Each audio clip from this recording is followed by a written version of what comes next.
Antonio Guterres apameli bobomi ya koleka bato tukumitano na mitano bisika bato bakimaki bitumba na boga pe chabi bato mboki ba ADF bafundami kosala omokolo moyenga na Ituri.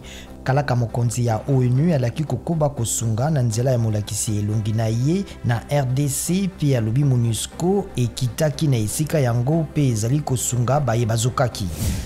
Joe Biden alobi azali kotala soki esengeli yano epesama na Russie sima na kobundisa na nzela ya internet to cyberattaque esalami na kompani monene ya misuni JBS. FBI ekomaki ete ba hackers to ba pirate ya Russie bayebani na kombo ya Sodinokibi to bolamuki nde basalaki yango.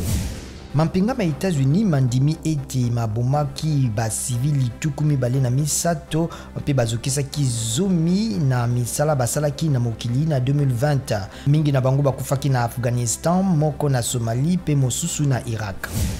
Denis Sassou Nguesso asengi kimia kati na Tchad na Centrafrique sima na bobomi yo mokolo moyenga ya basoda motoba ya Tchad na baye ya Centrafrique baye bakotaki na mabele ma Tchad. Centrafrique ndimi ete ezalaki libunga na kokanisa ete bazalaki batomboki. Président Sassou abengisi likita pona Tchad le 4 juin bo mokambi ya CEAC.